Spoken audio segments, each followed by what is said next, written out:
हो? का हो रानी? सुना, का कहत हो? सुनावा। I love you. ओ आज लगत बा कि तोहार मूड बनल बा का? मत कहो। Love you too. सुना, सुनावा। मुडी बनल हमारी पास आवा राजा।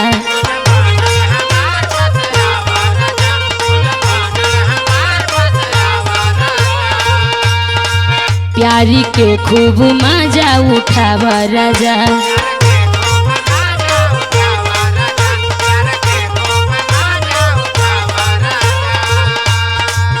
मुडी बनल हमारी पास आवा राजा।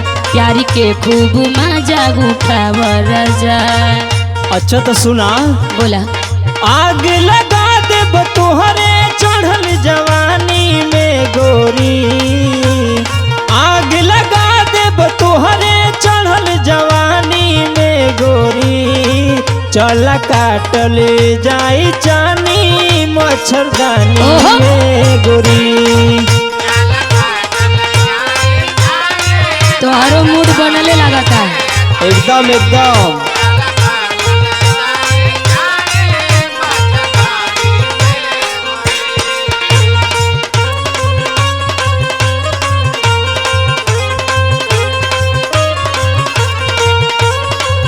कहाँ चलबो, खरिहानी में कि मड़ई में?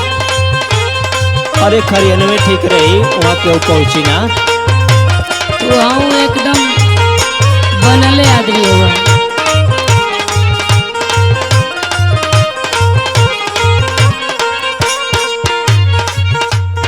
सुना। सुनावा।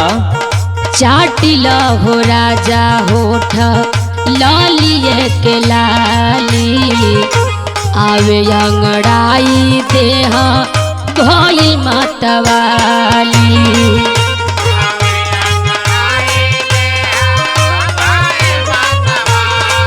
पुरुआ का हवा एकदम हार्ड छेदता।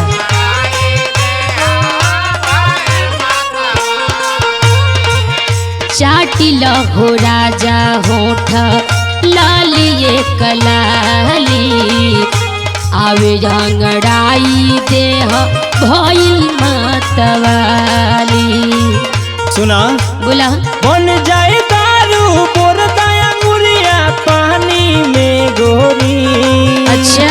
बन जाए दारू बोर दया मुरिया पानी में गोरी। हाँ। चल काटल जाई चानी मच्छरदानी में गोरी। चला।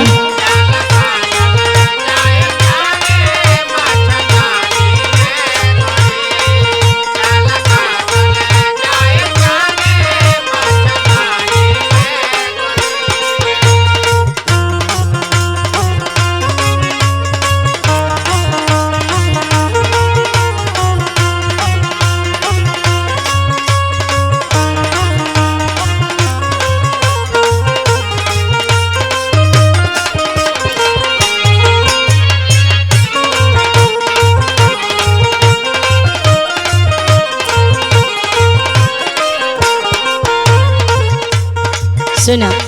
का कहो तुम? सुनावा। राजा हो टंगरी पर टंगरी चढ़ाइला। अजय मनीष पिया जतरा बनाइला।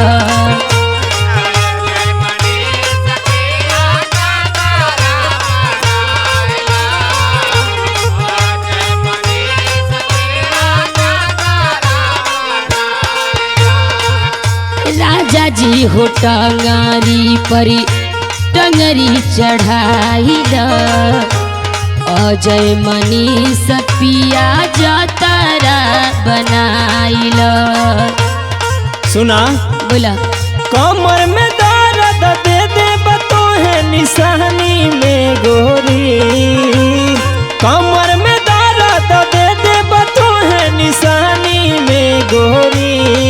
चल काटल जाई चानी मच्छरदानी में गोरी।